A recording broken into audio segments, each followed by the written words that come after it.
단식은 체지방 및 체중 감량을 위한 최적의 조건을 만들어줍니다. 대사 측면에서 지방 연소를 증가시키는 데 필요한 모든 호르몬들을 증가시킵니다. 물론 단식으로 줄어드는 것 모두가 지방은 아닙니다. 잉여 체수분과 위와 장에 차있던 음식물의 양이 줄어든 결과이기도 하니까요. 하지만 지방이 줄어드는 과정은 공복기간 동안 아주 꾸준하게 진행됩니다. 대략 24시간 정도의 단식으로 우리 몸은 만복 상태에서 공복 상태로 전환되고 이때 지방 분해와 연소가 대폭 증가합니다. 쉽게 말해서 우리가 단식을 하면 우리 몸은 지방 저장을 멈추고 지방을 소모하기 시작한다는 겁니다. 물론 식단의 구성과 식사량에 따라 다르겠지만 평균적으로 마지막 식사가 끝나고 약 12시간에서 14시간 후에는 체지방이 몸을 움직이는 주요 연료가 됩니다. 실컷 먹고 배 터지게 먹고 운동을 열심히 하는 것보다는 오히려 단기적인 단식이 지방 연소에 효과가 좋습니다. 운동으로 소모되는 칼로리가 얼마 안 된다는 거 다들 잘 아시죠? 아무튼 불필요한 지방을 연소시킨다는 것은 모든 다이어트의 핵심일 거예요. 지방도 빼지 않고 단순히 몸무게만 줄여서는 안 됩니다. 다시 말해서 체중계의 숫자에만 너무 집착하지 말고 체지방이나 내장지방 감소에도 초점을 맞추시기 바랍니다.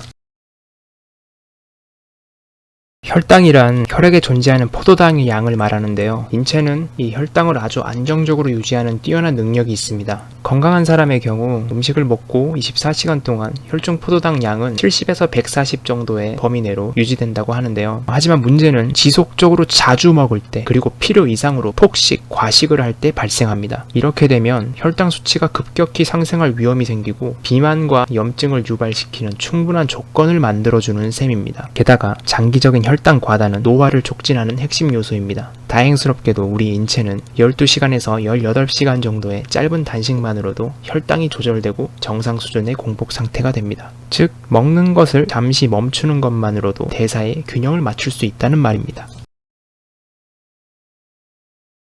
우리가 단식을 하면 몸에서는 자가포식 반응이 일어납니다. 자가포식이란 쉽게 말해서 인체의 자가 보수 시스템입니다. 불필요한 노폐물이나 잉여 칼로리를 태우고 손상된 세포를 복구하는 일을 하게 되는 것이죠. 그런데 만약 사람에게 자가포식 작용이 적절하게 일어나지 않으면 오래된 세포나 손상된 세포를 제대로 회복하지 못하게 됩니다. 결국 손상이 가속화되면서 노화가 진행되죠. 단식만이 자가포식 작용의 스위치를 켭니다. 반대로 음식을 먹는 행위는 그 스위치를 끕니다. 안 먹을 땐 확실히 안 먹어야 한다는 게 왜 중요한지 아시겠죠?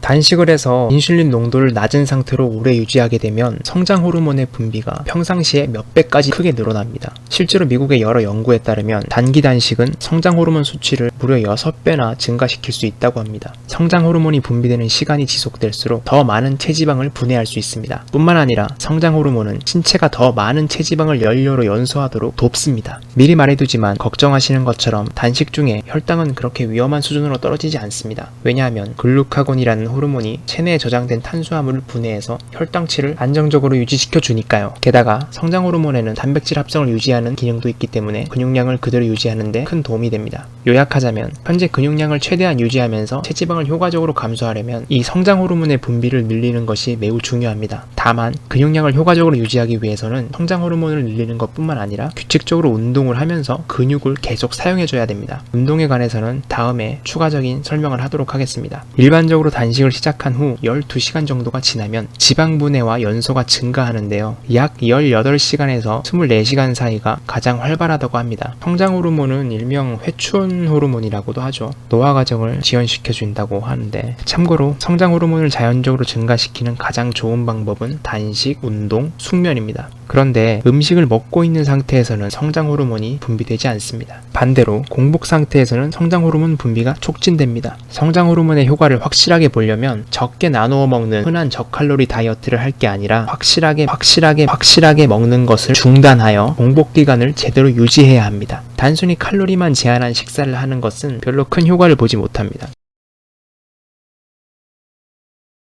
인슐린은 어찌 보면 우리 몸에서 가장 중요한 호르몬일 겁니다. 왜냐하면 우리가 먹는 음식의 영양을 세포로 공급해주는 역할을 하니까요. 어떤 음식이든 종류에 관계없이 음식을 먹을 때마다 혈액 내 인슐린 농도는 올라가게 돼 있습니다. 인슐린의 양이 증가하면 영양분이 체내에 저장됩니다. 다시 말해 인체는 순전히 저장 모드로 들어가는 셈입니다. 게다가 인슐린이 상승한 상태에서는 저장된 지방들은 절대 유출되지 않습니다. 반드시 명심해야 할 것은 이 인슐린 농도가 높은 상태에서는 체지방은 절대 절대로 없어지지 않는다는 것입니다. 살이 잘 안 빠지신다고요? 그 이유는 아주 간단합니다. 너무 자주 먹으니까요. 당체 인슐린 농도를 낮출 틈을 주질 않습니다. 현대인들 대부분이 만성적으로 인슐린 수치가 높은 상태라고 저는 감히 확신합니다. 인슐린을 계속해서 높은 상태로 유지하게 되면요, 각종 암, 당뇨, 비만, 심혈관계 질환 등을 유발할 가능성을 높인다는 연구 결과가 참으로 많습니다. 자, 그렇다면 인슐린을 크게 올리지 않는 음식을 조금씩 자주 나누어 먹으면 어떨까요? 물론 나쁘진 않습니다. 하지만 체지방을 연소하기 위해선 인슐린 수치가 매우 낮아야 합니다. 적당히 안정적인 수준만으로는 충분하지 않습니다.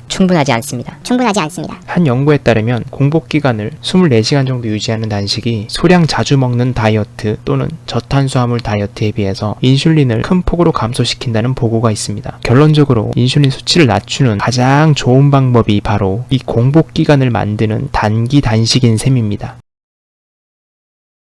인슐린은 만복 상태에서 활동하는 호르몬으로서 음식으로부터 얻은 영양을 저장하는 녀석입니다. 반대로 이 글루카곤이라는 녀석은 인슐린과 반대로 공복 상태에서 우세한 호르몬으로서 지방 연소를 유발합니다. 정리하자면 인슐린은 글리코겐과 지방의 저장, 글루카곤은 지방의 연소, 이 두 가지 호르몬 모두 췌장에서 분비되는데요. 글루카곤은 혈당 수치를 조절하는 일 외에도 지방 연소를 증가시키고 콜레스테롤 생산을 감소시키고 잉여체액을 몸 밖으로 배출시키는 작용을 합니다. 일반인들 식습관 기준으로 생각해보면 현대인들은 거의 하루 종일 인슐린이 대사를 지배하는 상태라고 봐도 무방합니다. 하지만 단기간의 단식을 생활 속에 적절히 적용하면 아주 쉽게 자연스러운 균형을 회복할 수 있습니다. 그 밖에도 단식은 인지기능, 기억력, 집중력 향상에도 많은 도움이 된다는 연구 결과가 있습니다.